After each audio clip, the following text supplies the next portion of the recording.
Shri Venkateswara gold తాకట్టులో ఉన్న మీ బంగారాన్ని విడిపించి కొనబడును.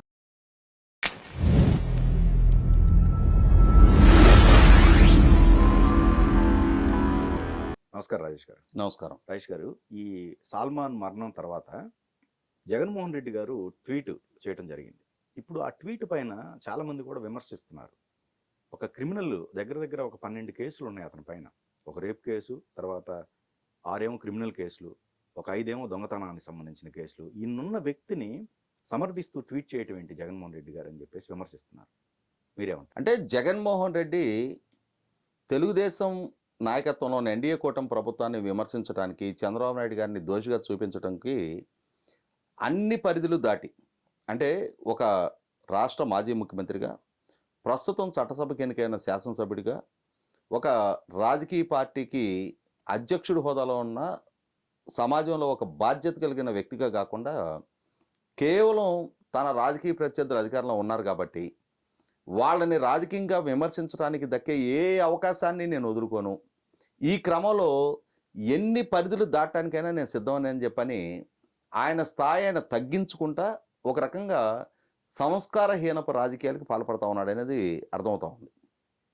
గతంలో చూసాం మనం, తెనాల్లో 3 గంజాయి సేవించి ఒక కానిస్టేబుల్ మీద దాడి చేసి అతన్ని గాయపరిచితే వాళ్ళ మీద పోలీసులు కఠినంగా చర్యలు తీసుకుంటే వాళ్ళని సమర్థిస్తూ ఈయన తెనాలి వరకు వెళ్ళి, అంటే రాష్ట్ర పోలీసులు కొందరు అసాంఘిక శక్తుల మీద చర్యలు తీసుకుంటే వాళ్ళ అసాంఘిక శక్తులు కాబట్టే పోలీసులు చర్యలు తీసుకున్నారన్న అంశాన్ని కూడా విస్మరించేసి పోలీస్ డిపార్ట్మెంటు ఎవరి మీదో అమాయకుల మీద చర్యలు తీసుకుంది. పోలీస్ డిపార్ట్మెంట్ని ఈ విధంగా వాడుతూ చంద్రబాబు నాయుడు గారు అంటే పోలీసులని తన ప్రైవేట్ ఆర్మీ లాగా మలుచుకుంటున్నాడు అన్న అభిప్రాయం వ్యక్తం చేసే స్టేట్మెంట్ ఆయన ఇచ్చాడు. కానీ ఆ పర్యటనతో ఆయన తన స్థాయి ఆయన తగ్గించుకున్నాడు అనేది వాస్తవం. ఆ తర్వాత ఈ అక్కడతోటి ఆగిపోలా. చాలా సందర్భాల్లో ఆయన చాలామందిని సమర్థించిన సందర్భాల్లో నేర చరిత్రల్ని సమర్థించి, రేపిస్టుల్ని సమర్థించి, ల్యాండ్ గ్రాబల్ని సమర్థించి తనను తాను 100కి 100 నా నైజం ఇదే, రాజకీయం కోసం ఏ ఎక్స్టెంట్కైనా నేను దిగజట్టడానికి సిద్ధం అని చెప్పనే జగన్మోహన్ రెడ్డి వైఖరి ఆల్రెడీ రాష్ట్ర ప్రజలకు ఒక స్పష్టత వచ్చింది. కాబట్టే 2019లో 151 స్థానాలు ఇచ్చిన రాష్ట్ర ప్రజలు 2024లో 11 స్థానాలకు పరిమితం చేశారు. అదే సందర్భంలో ఇప్పుడు మీరు చెప్పినట్టు అసలు పిన్నెల్లి గ్రామంలో ఇవాళ సాల్మన్ హత్య జరిగింది. ఈ సాల్మన్ హత్యకి రాజకీయ పార్టీలకి సంబంధం ఏంటి? ఇవాళ సాల్మన్ అనే వ్యక్తి 5 క్రిమినల్ కేసుల్లో, 6 దొంగతనం కేసుల్లో, ఒక రేప్ కేసులో అక్యూజ్డ్గా ఉన్న ఒక క్రిమినల్ రికార్డు ఉన్న వ్యక్తి అతను 2019 నుంచి 24 వరకు వైసీపీ పార్టీకి అనుబంధంగా ఉండొచ్చు. వైసీపీ పార్టీకి అనుబంధంగా ఉండటం వల్ల తను ఆ గ్రామంలో సాగించిన దురాఘాతాల పర్యవసానమే అతని మీద అన్ని కేసులు నమోదయ్యని వాళ్ళకి స్పష్టంగా పోలీసు రికార్డు స్పష్టం చేస్తూ ఉంది.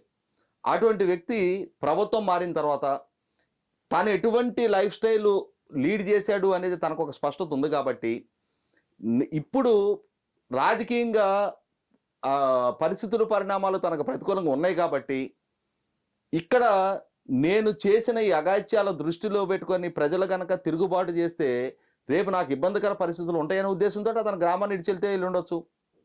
ఇవాళ గమనించుకోవాల్సింది, అసలు అటువంటి లైఫ్ లీడ్ చేస్తున్న వాళ్ళని పెంచి పోషిస్తున్న రాజకీయ పార్టీలు అనుకోవాలి.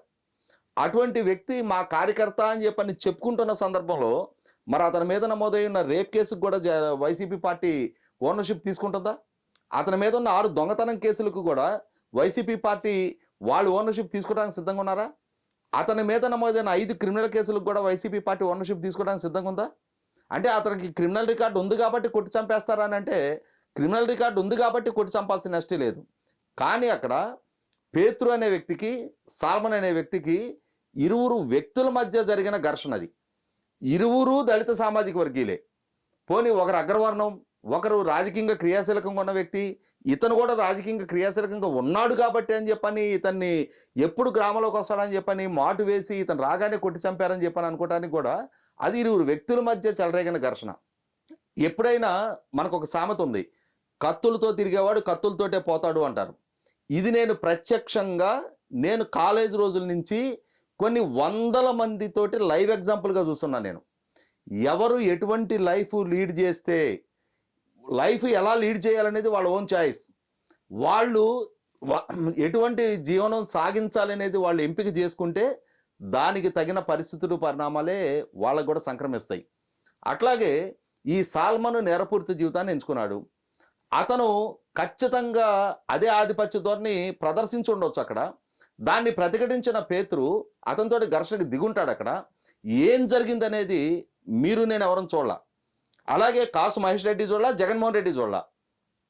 కానీ దానికి రాజకీయ రంగు పులిమి వేల మందితోటి నేను ఆ గ్రామానికి వెళ్తా, నేను ఆ గ్రామంలో వేల మందితోటి అతని అంతిమ సంస్కారాల్లో పాల్గొంటా అని చెప్పని కాసు మహేష్ రెడ్డి ప్రభుత్వానికి అల్టిమేటంలు ఇస్తూ ఉన్నాడు. మీరు గనక మాకు అన్ని వేల మందితోటి కనుక మాకు ఆ ర్యాలీలోకి ఆ గ్రామంలోకి ర్యాలీగా అనుమతించకపోతే సాక్షాత్తు జగన్మోహన్ రెడ్డిని తీసుకొస్తామంటున్నాడు. అంటే సాక్షాత్తు నువ్వు జగన్మోహన్ రెడ్డిని తీసుకొస్తే అప్పుడు సాల్మను స్వాతంత్ర సమరయోధుడు అవుతాడా? 100% అతని మీద నమోదైన కేసులు, అతనికి క్రిమినల్ రికార్డు కళ్ళ ముందు స్పష్టంగా పోలీస్ రికార్డ్స్లో నిక్షిప్తమైంది. అటువంటప్పుడు ఇరువురు వ్యక్తుల మధ్య జరిగిన ఘర్షణని అంటే ఇక్కడ ఏమర్థమవుతోంది?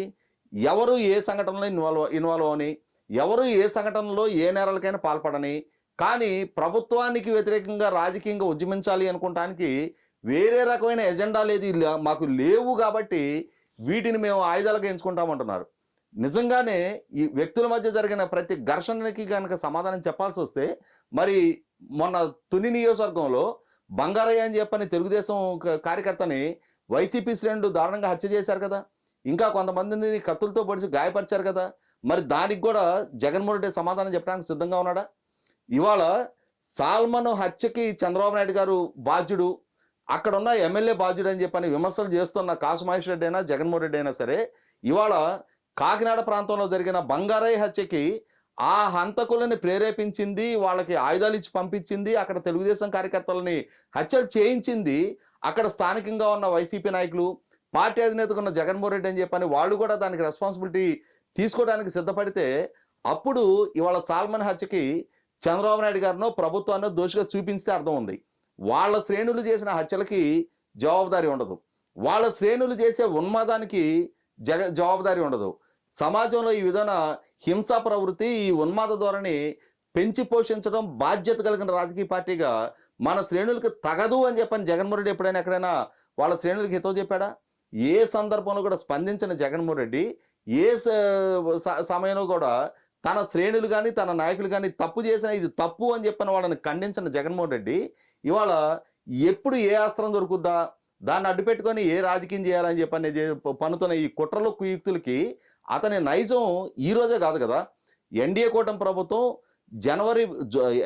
ప్రభుత్వం జూన్ 12, 2024లో ప్రభుత్వం ప్రమాణ స్వీకారం చేస్తే జూలై నెలలో ఢిల్లీలో ఆయన నేషనల్ మీడియా ముందు ఒక నిరసన కార్యక్రమం పెట్టి నేషనల్ మీడియా ముందు రాష్ట్రంలో ఈ నెల రోజుల ఎన్డీఏ కూటమి ప్రభుత్వ పాలనలో 36 మంది వైసీపీ కార్యకర్తలు హత్యకు గురయ్యారు, 35 మంది వైసీపీ కార్యకర్తలు ప్రభుత్వ వేధింపులు తాళాక ఆత్మహత్యలు చేసుకున్నారు, 300 హత్యాయత్నాలు జరిగినాయి, 560 ప్రైవేట్ ఆస్తులు ధ్వంసమైనవి, 490 ప్రభుత్వ ఆస్తులు ధ్వంసమైనవి అని చెప్పని ఒక తప్పుడు గణాంకాలు జాతీయ మీడియా ముందు ఉంచారు.